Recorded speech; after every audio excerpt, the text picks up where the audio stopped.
beloved, Boss Mike, Cervera.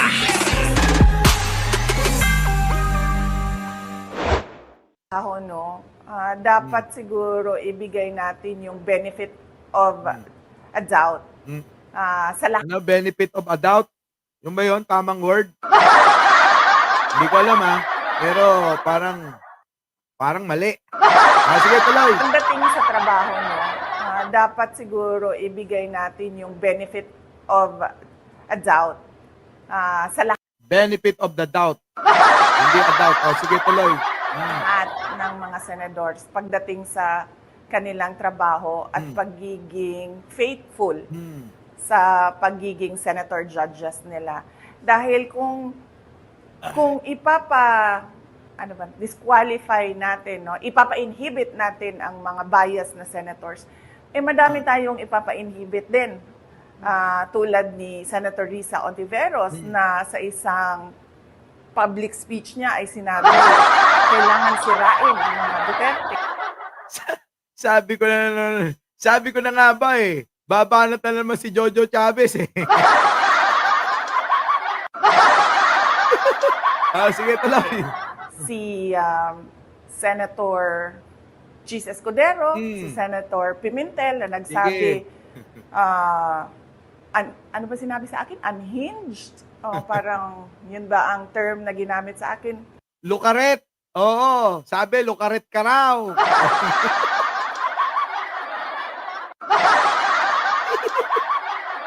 Benefit of a doubt nga daw. Ano ba, Jojo Chavez? Oo, hayaan na lang nating intindihin, kayo naman Tao lang yan. Lukaret pa. Tao lang, lukaret pa, kaya unawain nyo na lang. Kayo naman, Kung sino nakakaunawa, siyang umunawa. Ganun lang yan di ba? Eto na. Lukaret ka daw. Basta ang sinabi ay lukaret.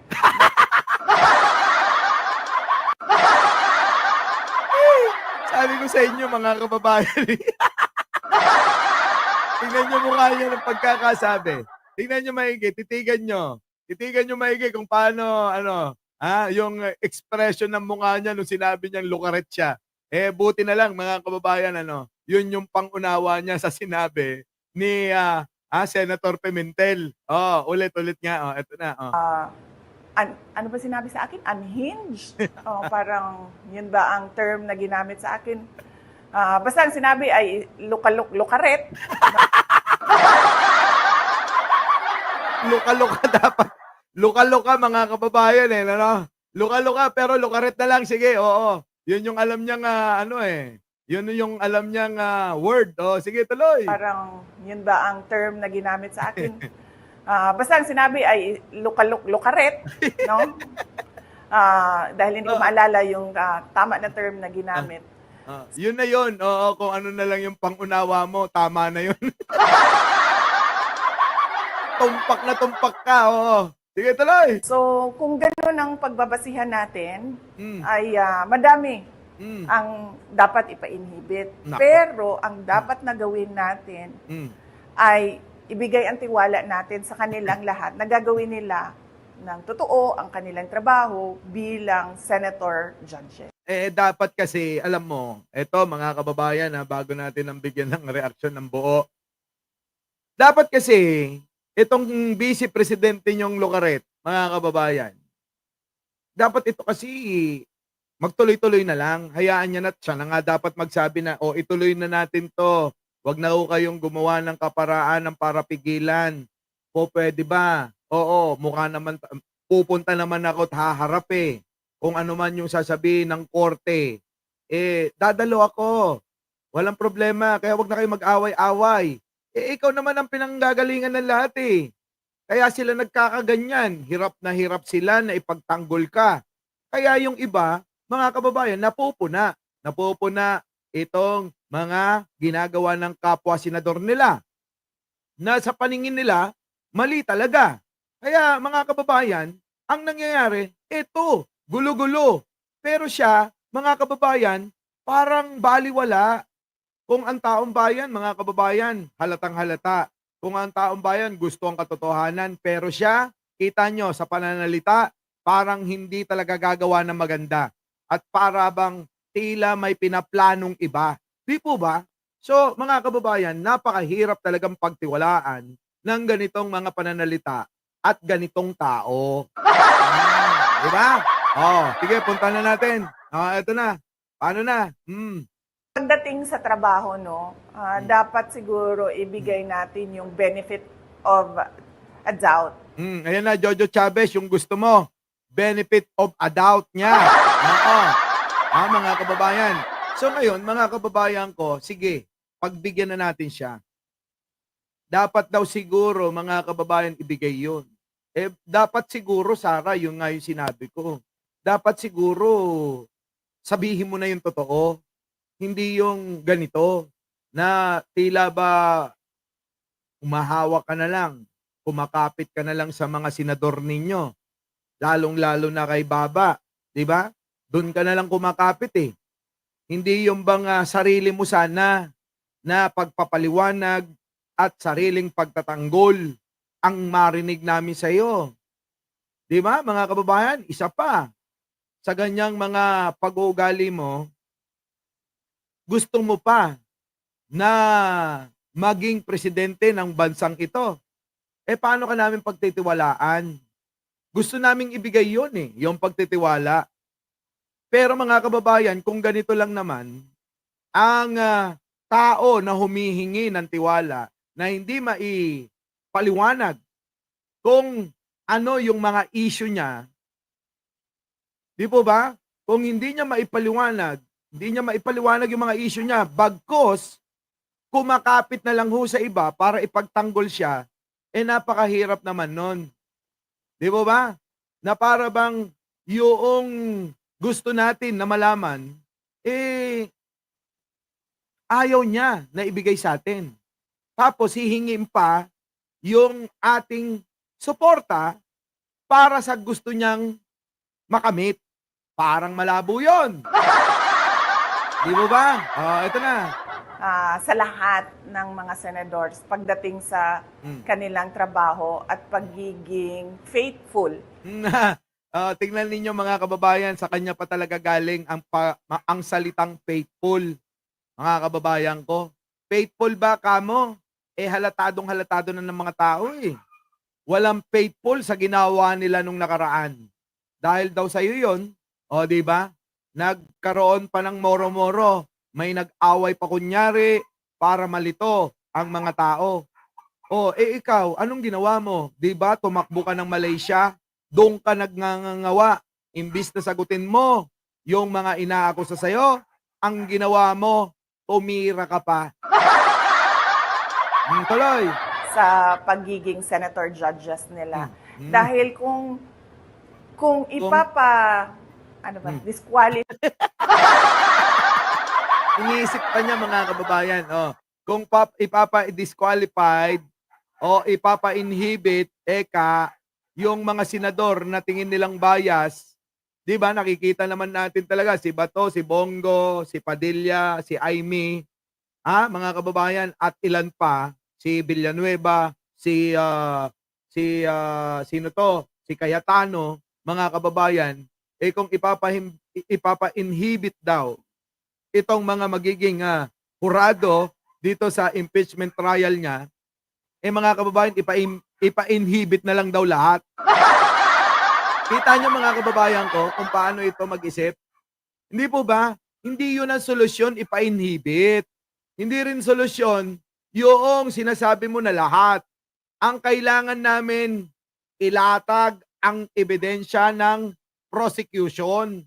Tapos, depensahan mo na lang. Doon kami interesado. Hindi yung kailangan magbalikan, di ba? Magbalikan pa tayo na, ikaw, hindi pwede. Ikaw. Isip bata yun, mga kababayan Pag sinabi ng mga kritiko, painibit natin si kasi halatang halatado. Tapos babalik din siya. Ganun din naman si ganito. Ano na lang yun? Ano yun? Pingpungan. Gantihan. Ano po, mga kababayan? Hindi naman ho yun Hindi ho yun ang kailangan ng tao. ang kailangan ng tao na malaman ang katotohanan. Hayaan ninyo na ilatag nila lahat ng ebidensya. Hindi yung ganyan na gagantihan na lang kayo. Lalong nasisira ang imahe ng Senado dahil sa ganitong mga gawain nila. Nog-nog libayan. Di ba? Yan eh. Tulad niyan. Ano po ba ang gusto ninyong malaman? Ang mga taong bayan, tulad ni Nog-nog na libayan, mga kababayan. Ayan, ang gusto niya malaman kung sino si Mary Grace Piatos. Ganon. Di po ba? Ako po, ang gusto kong malaman yung kabuuan ng ebidensya ng prosecution. Yun po yun. Eto, kita niyo yung katwiran?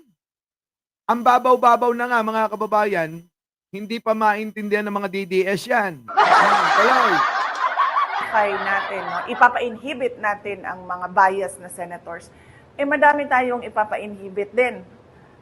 Tulad ni Kita nyo, madami din daw siyang ipapa-inhibit. So, gantihan na lang ito. So, nawawala na yung objective na malaman natin kung ano yung mga ebidensya at kung ano yung depensa niya. So, saan pa patutungo ito? Away-away na lang, mga kababayan. Ha? Away-away na lang. Henry Tayas, My Pet Sabis, Jesse Diz, Cheers, Lynn Mariano, Saldi Chavez, Arnold Lopez, Noel Amudo. Wala, mga kababayan So, ang nangyayari ngayon, mga kababayan, gantihan na lang ng gantihan itong mga inang-inang ito. Sige, tuloy. Senator Risa Ontiveros na sa isang public speech niya ay sinabi. Kita nyo, mga kababayan, dahil daw sa isang public speech niya, sa isang publikong mga kababayan, nagsalita ito si Risa sa isang pampublikong lugar, mga kababayan, nagsalita po sa publiko itong si Risa na kontra daw talaga. Hindi nga yun Ang inaantay natin, Aling Buday, yung makita namin yung ebidensya. Huwag nyo nang ipagkait yun. Sige na, kung i-a-acquit ka nila, tanggap na namin. Tatanggapin na namin yun. May pagkakataon naman para dyan, para ipakita na dismayado tayo sa mga magiging desisyon nila kung sakasakali. Di po ba? Tuloy. Kailangan sirain ang mga Duterte. Si Senator Kailangan sirain ng mga Duterte, kayo lang naman ang sumira sa sarili ninyo. Ang ginagawa nyo, paninira sa administrasyon ni Pangulong Bongbong. Oo, di po ba? Pero mga kababayan, sabi ko sa inyo, laging sila biktima. Kahit sila ang nauuna, kahit sila ang pinanggagalingan ng problema ng bansa. Kaya tayo nagkakawatak-watak. Yun po yun Pero dahil nga sa ganyang estilo, na pabiktim ng pabiktim, mambabaliktad, di ba? Ng mga sitwasyon na sila talaga ang mga kababayan, may problema.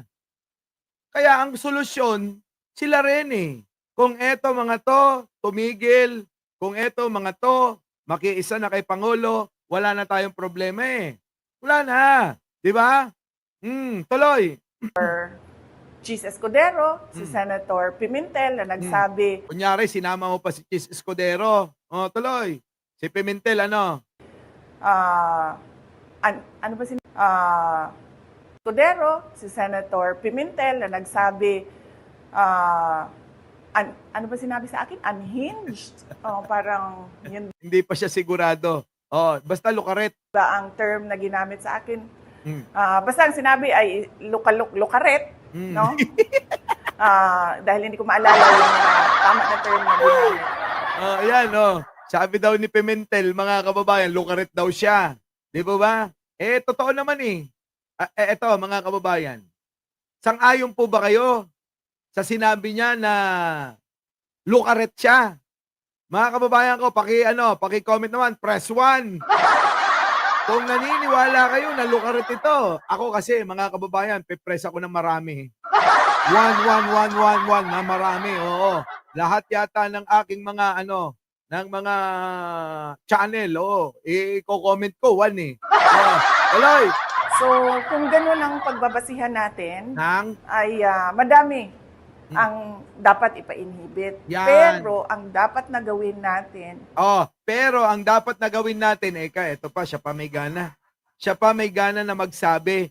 Pero ang dapat daw na gawin natin, nagmamagaling. So anong dapat natin gawin? Kasi ang alam nating solusyon dito, mga kababayan, yung bang yun na, paulit-ulit na lang Napupurga na nga ako sa sarili ko kakasalita Ano po? Ang pinaka solusyon dyan, hayaan mo na ilatag nila yung ebidensya at ilatag mo na rin yung depensa paulit-ulit. Di ba? Kita nyo siya pa may gana magsabi na ang solusyon daw dyan. ang dapat ipa-inhibit. Pero ang dapat na gawin natin ay ibigay ang tiwala natin sa kanilang lahat na gagawin nila ng totoo ang kanilang trabaho. Bakit? Ibibigay naman namin sa kanila Gagawin nila yung trabaho nila. Dapat, ibigay nyo na. Hayaan nyo na ilatag nila yung mga ebidensya. Kasi doon sila maghahango. So anong tatrabahuin nila kung pinipigilan yung lahat? Di po ba, mga kababayan? Hayaan daw na gawin ang trabaho. Pero ang mabuting dapat gawin daw ay hayaan na gawin ang trabaho ng mga senador. Mga kababayan, paano magtatrabaho kung yung tatrabahuin binalik nyo at pinipigilan nyo? Di ba? Yun yung mga kababayan napakasimple lang unawain So eto, kita nyo, pag tinitigan nyo ganito, ang isa pang itsura ng sinungaling at magnanakaw. Di ba? Yan ganyan na ganyan. Sasabihin nila, paano naman nasabing magnanakaw? Mga kababayan, sabi na nga ni Amy, napakarami ng kaso neto Di ba? Napakarami. Our beloved Boss Mike.